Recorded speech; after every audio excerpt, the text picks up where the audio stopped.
Hai, terima kasih sudah klik video ini dari ajang Piala Dunia Catur FIDE World Cup 2025 di babak 16 besar. Kita akan bahas Javongir Sindarov, pecatur muda bergelar Grandmaster Annual Rating 2721 berhadapan dengan Fredrik Swains yang mengeliminasi juara dunia catur klasik Gukesh Domarajo di babak sebelumnya. Fredrik Swains merupakan Grandmaster muda asal Jerman dengan elo rating lebih rendah 2640. Dari semua game yang berlangsung di babak 16 besar ini, cuma ini game yang hasilnya menang dan kalah. Dan inilah kenapa enak nonton anak muda bermain ya, karena jiwa pertarungnya menggebu-gebu guys. Langsung aja kita bahas gamenya. Jangan lupa di like dulu, di share. Akurasi dari game ini 93%. Siapa yang menang? Putih memulai dengan langkah F4, kemudian hitam E5, putih kuda F3, kemudian hitam kuda ke petak C6, putih bishop C4. Tahu dong ini teori apa? Yes, Italian game. Hitam kuda ke petak F6, putih D3, hitam bishop ke petak C5, putih C3, hitam rokade. Kemudian putih lanjutkan dengan rokade, hitam D6. Mau ngeluarin bishop nih, sama-sama punya kesempatan ngeluarin bishop ke petak G5. Putih, kalau nggak ada A5 di sini, putih biasanya langsung lakukan serangan sayap menteri dengan B4. Bishop mundur ke petak B6, dikejar terus dengan ancaman trap A5, dijawab taktis A5. Putih B5, kuda mundur ke petak E7. Biasanya kuda lari ke sini nih, teman-teman. Kemudian putih kuda B ke petak D2, nggak buru-buru gajah G5. Kenapa? Karena kalau gajah G5, misalkan nih, teman-teman. Ini untuk edukasi ya, apabila gajah G5, hitam menjawab kuda G6. Nah, nggak ada nih langkah yang membuat langkah lanjutan untuk memberikan tekanan pada pin ini. Jadi berikutnya, seandainya putih kuda B ke petak D2, hitam H6, terjadi pertukaran seperti ini yang menguntungkan untuk hitam. Kenapa? Karena hitam punya sepasang gajah dan menterinya aktif, kemudian kudanya bisa counter ke raja putih. Apa yang harus teman-teman ingat? Ya, mungkin saya sedikit memberikan tips ya. Carilah langkah yang membuat kita mengancam, tapi dengan langkah lanjutan terus. Jadi kalau kita mau ngancam, lebih bagus kita punya langkah serangan yang berkelanjutan. Kuda B ke petak D2 dimainkan, hitam kuda ke petak G6, kita lanjutkan real gamenya, dan putih D4. Apa tujuannya? Tujuannya untuk mematikan kekuatan dari bishop ini. Buat teman-teman yang belum tahu, kekuatan pada teori Italian game, putih spesialnya adalah pada bishop putih, pada peluncur putih ini, kemudian hitam pada peluncur gelap ini. Hitam bishop ke petak G4, melakukan pin, harus menghindar putih, queen C2, hitam queen D7. Menghubungkan dua benteng. Putih benteng E1 mempersolid petak center, hitam benteng A ke petak E8. Putih bishop ke petak A3, nah ini ancamannya melakukan pertukaran. Kemudian hitam kuda F4, nggak peduli itu. Ada kesempatan untuk makan pion E5. Putih lebih pilih gajah mundur ke petak F1. Kenapa ya nggak berani? Kan ini kalau secara logika dimakan dapat benteng. Karena di sini ada bahaya. Sacrifice the knight. Boom. Lah kalau dimakan gimana nih? Kalau dimakan gajah F3. Ayo mau makan pakai apa? Makan pakai raja, skakmat queen G4. Makan pakai kuda, tetap queen G4. Raja F1, queen F3. Makan kuda di petak F6, benteng E5. Wah, bahaya banget. Sementara nggak bisa queen E2, ada queen H1. Ngeri ya. Itulah yang akan terjadi. Bishop F1 dimainkan, kemudian gajah makan kuda, dimakan balik dengan kuda. Dan queen ke petak G4. Tujuannya mau kuda H3 nih, kalau misalkan makan E5. Putih jelas tahu itu taktis ya, raja H1. Hitam tetap melanjutkan kuda H3, putih benteng naik E3. Hitam kuda G5, gocek terus, biar ganggu pion D4. Putih H3, hitam queen H5. Wah gimana nih kudanya?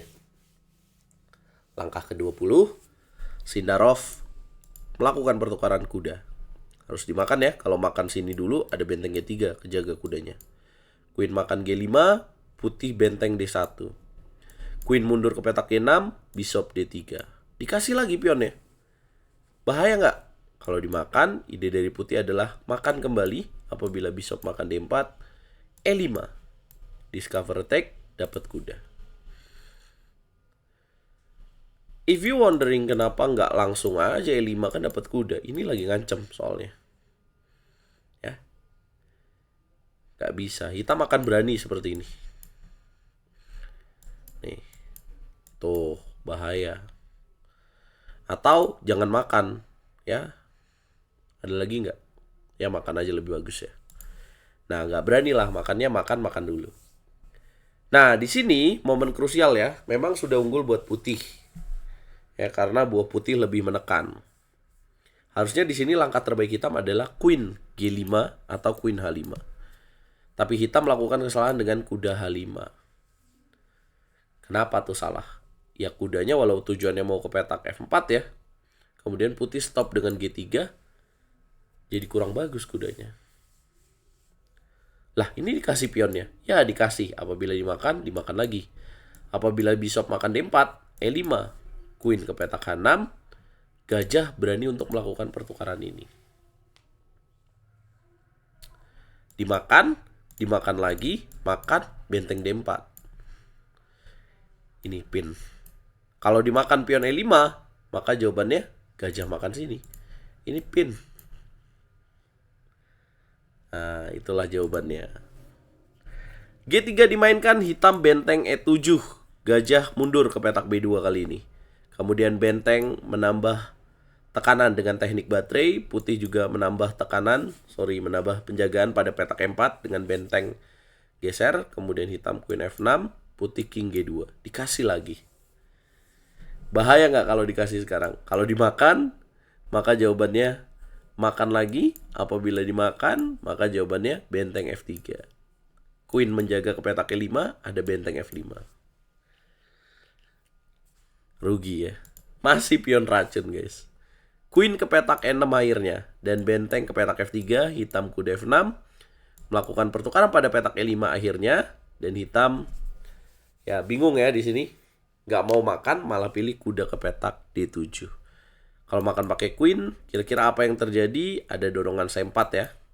Ada ancaman ke sini. C4, gajah D4, ada benteng F5. Kalau makan pakai pion, apa salahnya? Salahnya adalah Queen ke petak E2 ke sini. Gak berani akhirnya kuda D7. Putih akhirnya makan kembali pion D6, hitam Queen D6, putih benteng F4, hitam kuda E5. Ya, berarti sekarang putih unggul 1 pion. Langkah 31, benteng D1, benteng D7, Bishop E2, Queen E7, change the rook. Makan lagi dengan Queen, Bishop C1. Queen E6, ini baru setengah perjalanan ya, putih H4. Kuda G6, benteng F5. Akhirnya dapat lagi pion E4. Dimakan lagi, dan kemudian Bishop F3, benteng E5. Yang nggak mau buru-buru makan, benteng G5. Kenapa nggak mau dimakan? Emang nggak dapat untung kalau ditukar seperti ini? Ini akan menuju remis ya, karena ada kuda D3. Ancam sini, ancam gajah. Kalau gajah E3 ditukar malah jadi bahaya. Karena ada jawaban kuda C5 dan dapetin pion A4. Ya jangan ngimpi kalau gajah C6 makan B6 dia akan makan pion ya. Dia makan sini guys. Jadi benteng G5 dilakukan. H6 dipaksakan tukar. Dimakan lagi. Gajah E4 menjaga petak D3. H5 F3. G6, King F1, King must be active in endgame. Naik D7, G4, naik F6, kemudian putih take the pawn, hitam ngambil pion di petak G4, ada Bishop G5 terlebih dahulu. Kuda ke petak D7, ya. Kemudian makan pion G4, kuda ke petak C5, putih Bishop C6, ambil pion A4, Bishop F6 menjaga. Bishop C5 dimainkan oleh hitam, great move. Langkah ke-50, King E2, kuda B6, King D3, kemudian A4, C4, kemudian A3, King C3, Bishop F8. King B3 ya, di sini unggul putih ya karena sepasang gajahnya solid dan bishop ke petak G7. Harusnya ada lagi langkah lain gak sih? Nah itu doang paling bagus, bishop G7 atau A2. Yes, putih jelas menolak, melakukan ancaman dulu pada pion C7, bishop D8, bishop E5, C5, kuda 4 digratisin tapi pion promosi. Bishop E7, hitam raja G7. Kenapa salah? Harusnya A2, raja makan A3, kuda ke petak B2, dan kemudian raja B3, F5, ya makan lagi, dan putih punya pion bebas dengan B6. Untung masih ada pion ini, kalau cuma sisa pion ini dihilangin jadi kalah. Sorry, jadi remis ya. B6 dimakan, kuda D3, raja C4. Kuda F4, gajah D7. Kuda G2, raja D5. Bishop G3, putih makan pion F5, kuda makan H4, dikunci kudanya gajah 4. Gila. Kuda ke petak G6. Apa langkah terbaik putih pada posisi ini, guys? Ya sikat aja. Dimakan balik, tinggal lanjutin dengan B7. Kalau bishop mundur, bishop D6. Bishop ke sini. Kemana jalannya? Bishop B4. Kalau raja F7, king C6. King E8. Kemudian bishop D6. Raja ke petak D8. Tempo lagi raja B5. Raja D7. Baru raja A6. Pionnya promosi. Kurasi dari putih 93%, hitam 88%. Tinggal butuh hasil remis saja. Dari game lainnya, kebanyakan hasilnya remis. Dari babak kelima ini, Arjun remis lawan Levon, Samsangan remis melawan Daniel Dubov, Don Senko remis melawan Lee Kwang Lim, Gabriel Sergisian remis melawan Audirbek Yakoboev, Esipenko remis melawan Grebnev, Sam Sevian remis melawan Wei, Martinez remis melawan Hari Krishna Pentala. Siapa yang akan melaju ke babak berikutnya? Kalau misalkan Sindarov menang nih, siapa lawan yang akan dihadapinya? Coba kita lihat.